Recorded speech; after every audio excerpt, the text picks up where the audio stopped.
11, 1 to 57. Jesus resurrected Lazarus. The Martha and Mary knew that if Jesus was there, Lazarus wouldn't have died.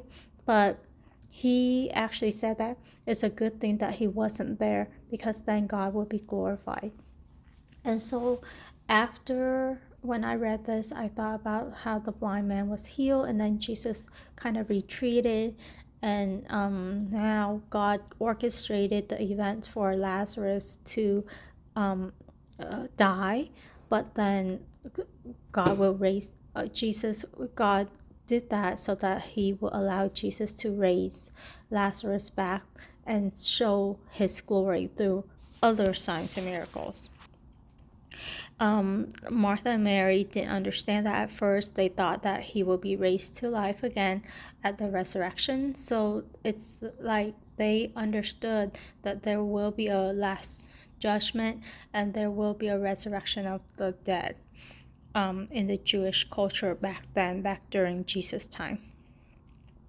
And then not only that, the disciples, when he talked about Lazarus dying, he called him sleeping, and they didn't understand, so he had to explain it. What stood out to me was Thomas, who called Didymus, said to his fellow disciple, "Let's also go so that we may die with him." I think it's like, I don't know the context, but it sounds kind of sarcastic to me, like, because he's saying, look, because they were saying a lot of people are trying to kill you, and so why are you going back there? So to me it sounded kind of sarcastic. And then so Martha and Mary still, and then another thing about Martha and Mary is they said, oh, there was a stench when Jesus told them to roll away the stone. There will be a stench because it's been 4 days. And Jesus is like, you gotta believe. If you believe, you'll see great wonders. And so they had to take that first step of faith. They have to be obedient, and then God work will follow. And then so now he came to the tomb, he resurrected Lazarus, and then he told them to unbind him. And many of the Jews who saw what he had done believed in him, but some of them went to the Pharisees and told them.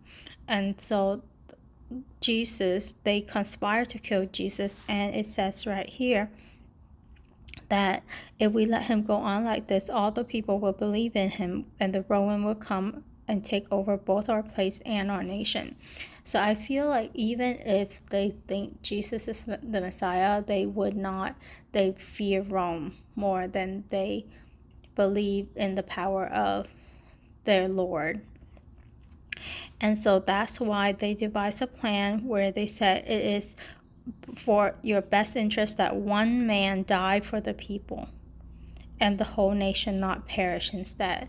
That means he wants Jesus to die so that the people would stop believing in him, so that the Roman wouldn't come and harm their nation. And John adds that this is actually a prophecy, and that Jesus not only died for the nation of Israel, the Jews, but so that he might gather together into one the children of God who are scattered abroad. So all of us Gentiles, he came to bring us into the family of God. And then so now he's in the wilderness, and there's a Passover of the Jews, but there's a call for his arrest, that if anyone knows where he is, to tell them about Jesus so that they might arrest him.